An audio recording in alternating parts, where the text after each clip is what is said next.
Good day, everyone.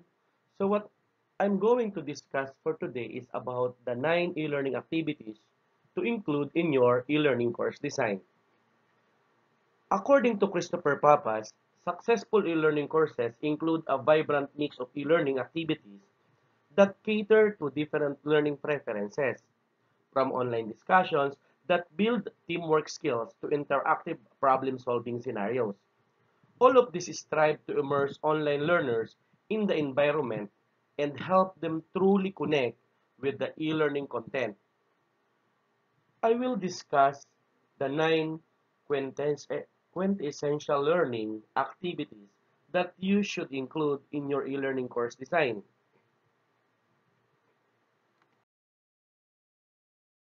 It's a question and answer sessions. Q&A sessions are synchronous learning activities which bring online learners together. They allow online learners to get answers to any unclear section or questions that hinder their progress. Question and answer sessions are carried out in e-learning blogs and in social media groups. Online learners are able to ask questions and actively engage with their peers. One question leads to another, thereby expanding the pool of knowledge among online learners. However, they also online learners to deepen their comprehension of the topic and receive direct support from online instructors or facilitators. Number two is the branching scenarios. Branching scenarios aid asynchronous self-paced learning. They enable online learners to use their knowledge and problem-solving skills to tackle real-life situations. For example, instead of merely asking a faculty on how to handle a student complaint or concern, they interact with a student persona. Thus, they must use their skills and experiences to resolve the issue and avoiding conflict. Actually, branching scenarios prepare online learners for the everyday obstacle they are likely to encounter in the work environment or even in their school activities. At the same time, they break down the monotony of reading notes by incorporating realistic encounter. It's a serious game. Serious games add a fun and dynamic element to your e-learning experiences. They range from simple puzzles to complex, immersive games. They also cater to a broad range of learning preferences since both visual and audio e-learning activities are integrated into the e-learning course design. The idea behind serious games is to motivate through quests, badges, rewards, as well as performing tasks correctly to achieve goals. However, the primary goal is not to entertain but to reinforce favorable behaviors. Number four is the real-world example. Online learners assimilate information more effectively when they can see the skills or knowledge in action. Again, a real-world example helps them connect the dots and determine how the subject matter can benefit their lives or allow them to overcome a common problem that hinders goal achievement. For instance, the real-world example features a student who uses his communication and conflict resolution skills to diffuse a disagreement between co-students or with the faculty. Case studies are another way to contextualize the information so that online learners can use it in real-world environments. Five is a video demo.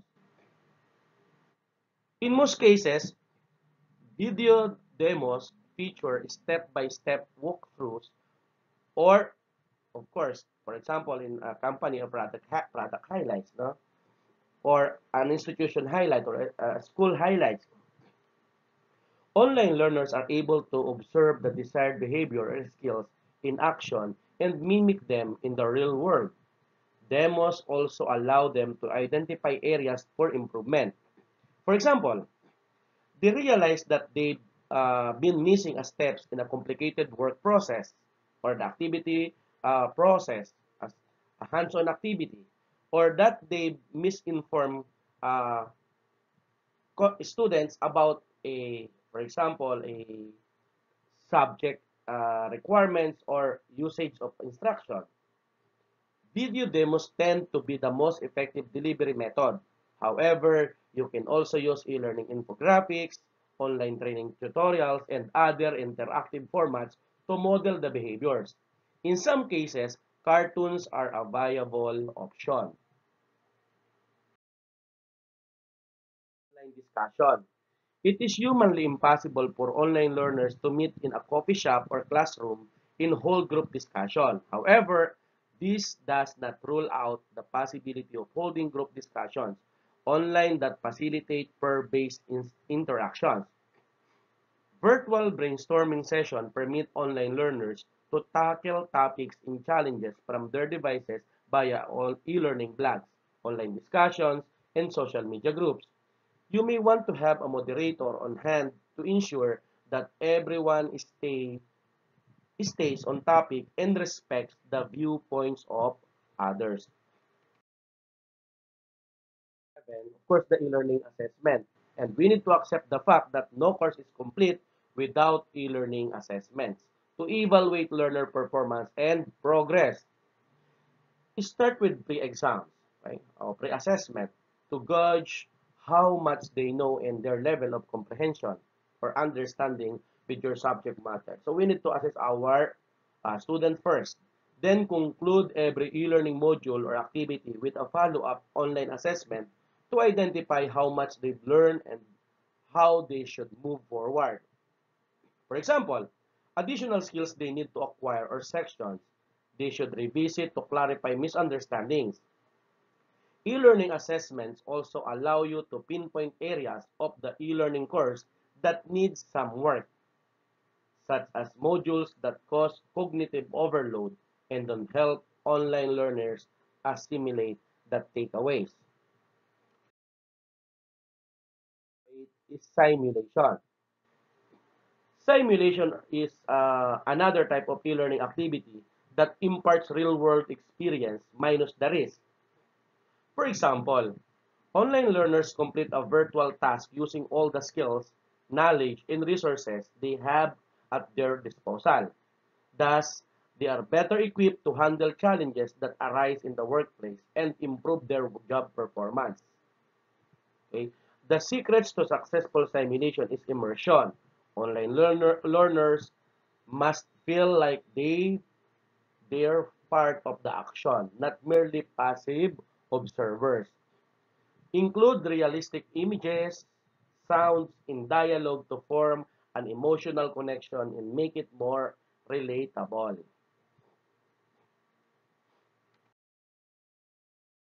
Number 9, and the last, is the social learning opportunities. Now, this is an umbrella term that covers a broad range of e-learning activities, including group collaboration projects and social media debates. You can even start a closed group so that online learners feel more comfortable sharing their thoughts and feedback. Another social learning opportunity that is often overlooked is webinars. These live events give online learners the chance to ask questions in real time and engage with their peers, which can eliminate feelings of isolation and loneliness that many remote learners experience. These e-learning activities are interactive, immersive, and engaging. They help online learners assign meaning to the e-learning content and determine how it applies in a real-world situation. However, it's by no means an exhausted list. Research your audience to learn as much as you can about their expectation and needs. Then, figure out which online training tools support the desired behaviors and outcomes. Thank you. The 9 e-learning activities to include in your e-learning course design. I hope that you've learned something with this presentation. I am Dr. Marmelo Abande. Don't forget to please watch and subscribe hashtag DocMelo, the author. Thank you and God bless.